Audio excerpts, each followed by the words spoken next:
Hello friends, कैसे हो आप सब। आशा है कि आप सब कुशल मंगल होंगे। एक्सरसाइज 3.6 का फर्स्ट क्वेश्चन हमने फर्स्ट पार्ट में कर लिया था। सेकंड पार्ट में एक्सरसाइज 3.6 का सेकंड क्वेश्चन, जिसके 3 पार्ट है, हम तीनों पार्ट सोल्व करेंगे। इंग्लिश मीडियम और हिंदी मीडियम के स्टूडेंट वीडियो को पॉज करके स्टेटमेंट पढ़ सकते हो। इसमें हमारा है कि Ritu can row downstream 20 kilometre in 2 hour and upstream 4 kilometer in 2 hours. Find her speed of rowing in still water and the speed of current. तो हम क्या कर लेते हैं कि ऋतु की जो स्टिल वाटर है यानी कि स्थिर जल है उसमें तैरने की चाल मान लेते हैं, और जो धारा की चाल है, करंट की चाल है, उसको हम मान लेते हैं।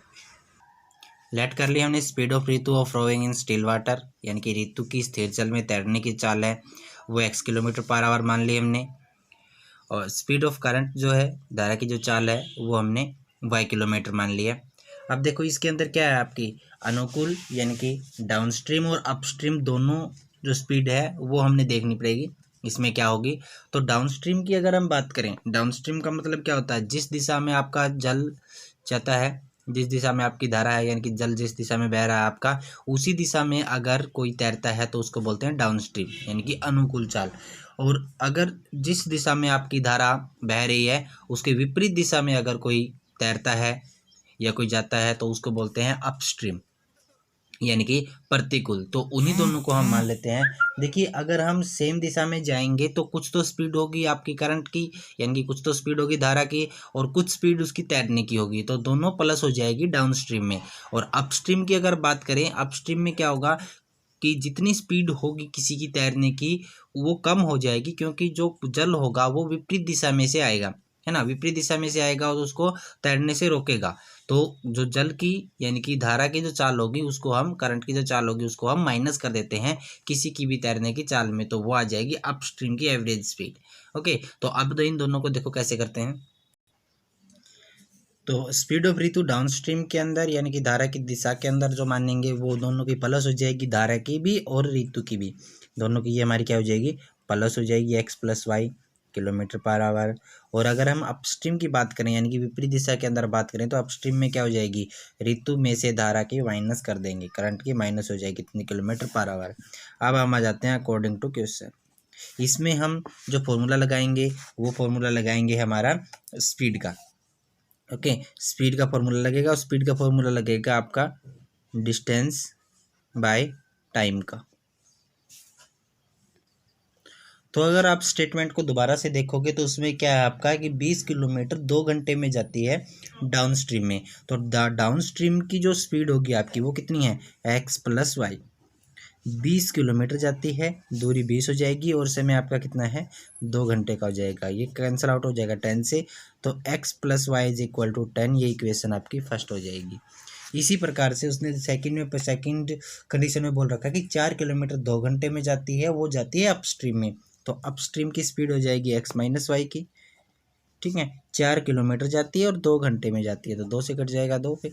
ओके, तो x - y की वैल्यू कितनी आ गई आपकी, 2, इक्वेशन नंबर क्या होगी, सेकंड होगी।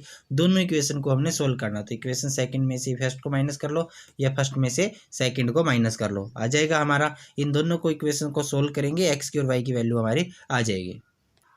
इक्वेशन सेकंड में से फर्स्ट को हम माइनस कर लेते हैं, सॉरी फर्स्ट में से सेकंड को हम माइनस कर लेते हैं।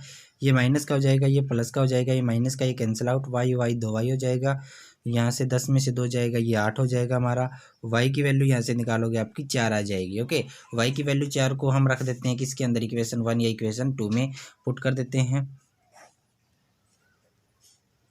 Putting y = 4 in equation second, 2 में अगर रखेंगे तो x की वैल्यू कितनी आ जाएगी, x - 4 = 2 आ जाएगा, x की वैल्यू -4 उधर प्लस हो जाएगा, ये आ गया। तो स्पीड ऑफ ऋतु जो आई है स्टिल वाटर के अंदर वो 6 किलोमीटर पर आवर आ जाएगी, आप लास्ट में लिख दोगे। और जो रोविंग वाटर की, सॉरी स्टिल वाटर की जो थी, सॉरी इसकी जो स्पीड ऑफ करंट जो थी आपकी वो कितनी आ जाएगी, 4 किलोमीटर पर आवर आ जाएगी। नेक्स्ट क्वेश्चन है हमारा, 2 women and 5 men can together finish A embroidery work in 4 days, while 3 women and 6 men can finish it in 3 days. Find time taken by the one woman alone to finish the work and also that taken by one man. तो इसमें क्या दे रखा है कि 2 women है 5 man है, वो किसी भी कसीदे के काम को 4 दिन में कर रहे हैं। और इसी प्रकार से अगर 3 महिलाएं और 6 पुरुष इस काम को करें तो वो 3 दिन में कर देते हैं। तो हमने ज्ञात करना है कि अकेला पुरुष उस काम को कितने दिन में कर देगा और पुनः उसी काम को करने में अकेली महिला कितना समय ले लेंगी, ये दोनों हमने ज्ञात करने हैं। तो इसमें हमने मान लिया let the time taken by one woman to finish the work y x days and let the time taken by one man to finish the work y days. अकेली महिला एक्स दिन में कर रहा है और अकेला पुरुष वाई दिन में काम को पूरा कर रहा है, तो ये हमने मान लिया। देखिए इसमें अगर हम ऐसे करेंगे कि कितना था इसमें कि 2 मैन है और 2 वो मैन दे रखे थे 5 मैन दे रखे थे, वो इसको 4 दिन में कर रहे हैं। अगर आप इसको ऐसे करोगे कि 2 वो मैन है तो 2 की एक्स के साथ मल्टीप्लाई 2x, तो गलत हो जाएगा क्योंकि अकेले महिला एक्स दिन में कर रही है तो 2 महिला लगेगी तो 2x में थोड़ी ना होगा, तो वो तो x से भी कम दिन में हो जाएगा। तो देखिए इसको कैसे करते हैं, इसको पर डे वर्क लेते हैं हम पहले। तो पर डे वर्क कैसे आ जाएगा, जैसे अकेली महिला इसको x दिन में काम पूरा करती है तो इसका 1 दिन का काम कितना हुआ 1/x। इसी प्रकार से एक पुरुष कोई भी y दिन में पूरा करता है तो उसका 1 दिन का काम कितना हुआ 1/y। टोटल वो 4 दिन में पूरा करते हैं, जितने भी कर देते हैं वो भी 1 दिन का काम कितना हुआ 1/4। उल्टा हो जाएगा ना, क्योंकि एक हिस्सा देखो ये x दिन में पूरा करते हैं। जैसे हम लेट अस अज्यूम कर लें कि कोई 10 दिन में काम पूरा करता है, ठीक है, तो 1 दिन में काम कितना करेगा 10 का 1 हिस्सा ही करेगा ना। हर रोज एक एक करके कंप्लीट 10 हिस्से कर देगा कंप्लीट, यानी कि 1/10वां हिस्सा ही करेगा वो काम अपना। तो इसी प्रकार से x दिन में करते हैं तो उसका 1 दिन का काम 1/x आएगा, y दिन में करते हैं तो इसका 1 दिन का काम 1/y आ जाएगा। और कोई 4 दिन में करता है तो 1/4 आ जाएगा, 6 दिन में करता है तो 1/6 आ जाएगा, 3 दिन में करता है तो 1/3 आ जाएगा। ये पर डे वर्क के हिसाब से हमने करना पड़ेगा। अकॉर्डिंग टू क्वेश्चन अगर हम चले तो 2 वोमेन थी हमारी, 2 वोमेन है, 1 वोमेन का पर डे वर्क x आ जाएगा 1/x और 5 मैन थे तो 5 पर डे वर्क उसका 1/y is equal to total 4 day में हो रहा था तो 1/4। इक्वेशन फर्स्ट आ जाएगी हमारी। सेकंड हमारी आ जाएगी 3 वोमेन है तो 3/x, 6 मैन है 6/y और टोटल 3 डेज है 1/3।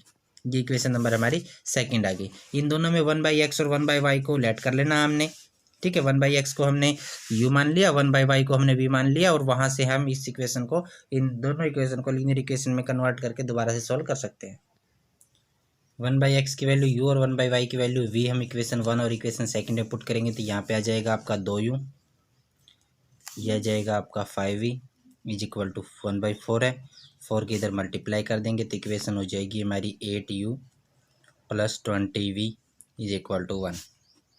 ओके, इसी प्रकार से यहाँ पे हो जाएगा आपका 3u plus 6v is equal to 1/3। 3 की इधर मल्टीप्लाई हो जाएगी, 3 3 जा 9u plus 18v is equal to 1। Equation number 6। Fifth और सिक्स्थ इक्वेशन को दोनों को सोल्व कर लेना। u और v की वैल्यू आ जाएगी आपकी। u और v की वैल्यू को 1/x और 1/y में अगर आप यहाँ पे u और v की वैल्यू रखोगे, क्रॉस मल्टीप्लाई करोगे, u की और v की वैल्यू आपकी आ जाएगी। तो इसको बच्चों आपने सोल्व करना है।